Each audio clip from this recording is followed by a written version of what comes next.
Bonjour, bonjour à vous. J'espère que vous allez très bien. Ici Auriel Yvette. Je suis ravie, enchantée d'être là avec vous aujourd'hui. Je veux en profiter pour remercier Madame Chani Sorel Koya qui m'a donné cette très belle opportunité de venir partager avec vous un sujet qui me tient énormément à cœur dans l'éducation des enfants. Et je veux m'arrêter en ce moment même pour parler de quelque chose de très important. C'est la guérison de ces blessures émotionnelles en tant que parent, mais je précise encore, en tant que parent célibataire pour mieux éduquer son enfant. Voilà. Et je vais vraiment m'attarder en ce moment sur les mères célibataires. Alors, j'aimerais faire un big up à toutes les mères d'abord et aussi à tous les pères parce qu'il y en a des pères célibataires. Je veux vous faire un big up, je veux vous encourager, je veux vous dire force à vous. Vous êtes des héros, vous êtes des héroïnes. Vraiment, soyez toujours fortifiés. Je veux aussi vous dire quelque chose qui est important pour l'éducation de vos enfants, qui est la guérison de vos blessures. En tant que mère célibataire, j'écoute souvent beaucoup de parents et parents célibataires aussi dire certaines choses à leurs enfants. Insulter leurs enfants, dire des choses concernant le parent qui n'est pas là dans la vie de cet enfant, infliger à ces enfants beaucoup de souffrances dues aux blessures qu'ils ont accumulées, dues aux blessures qu'ils ont transportées, et ceci depuis l'enfance. Oui, je veux m'arrêter sur l'enfance. On ne se rend pas souvent compte, mais on reproduit beaucoup les schémas de nos enfants sur nos enfants. Pire encore, si on n'est plus avec le géniteur ou la génitrice de ces enfants, les choses se compliquent. Si on ne sait pas faire les choses comme il se doit, oui, il faut avoir du tact. Il faut avoir non seulement du courage, mais il faut avoir beaucoup de tact et aussi beaucoup de sagesse.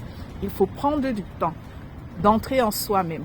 Comme je dis souvent, de faire un état des lieux. L'état des lieux est très important. L'état des lieux, c'est une première étape pour guérir de ces blessures. Car si tu sais qui tu es, si tu sais d'où viennent les blessures, si tu examines ta vie, si tu examines ton enfant, si tu examines d'où tu viens, tu comprendras qu'il y a des origines, tu comprendras qu'il y a des facteurs, tu comprendras qu'il y a des éléments qui te poussent à te comporter d'une certaine manière aujourd'hui. La deuxième chose, c'est la prise de responsabilité. Oui, la responsabilité. Où est-ce que j'ai fauté? Quelle est ma part de responsabilité dans la situation actuelle? C'est vrai, en tant que parent célibataire, on a tendance à accuser l'autre. On a tendance à accuser le parent qui n'est pas là. Mais oui, toi, tu as quelle responsabilité?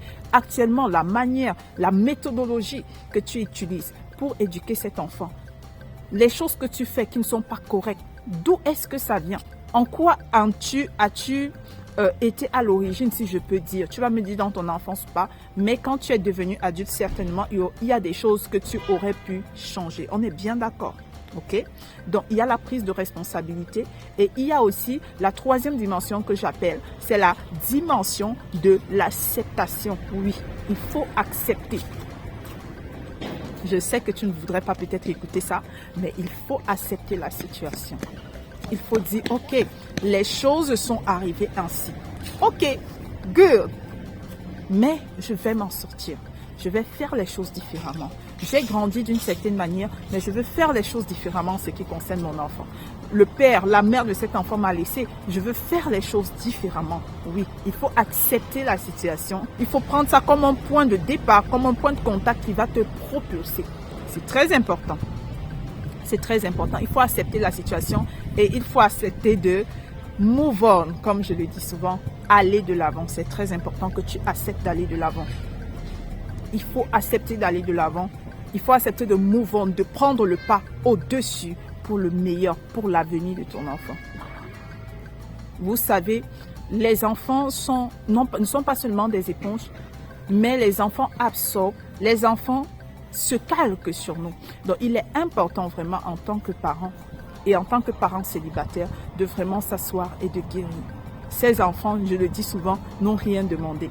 Nous pouvons prendre ce dysfonctionnement périodique, j'aime le dire aussi parce que je crois et je désire vraiment que tu ne restes pas parent célibataire à vie. Non, Je désire vraiment que tu puisses refaire ta vie, que tu puisses refaire les choses comme il se doit par la grâce de Dieu et que tu puisses te mettre avec un partenaire vraiment qui t'aidera dans l'éducation de cet enfant.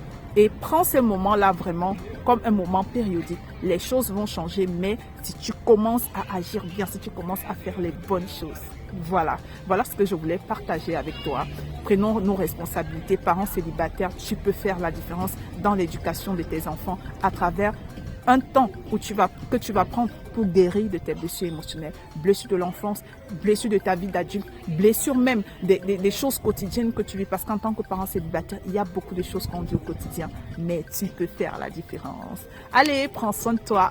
Ciao!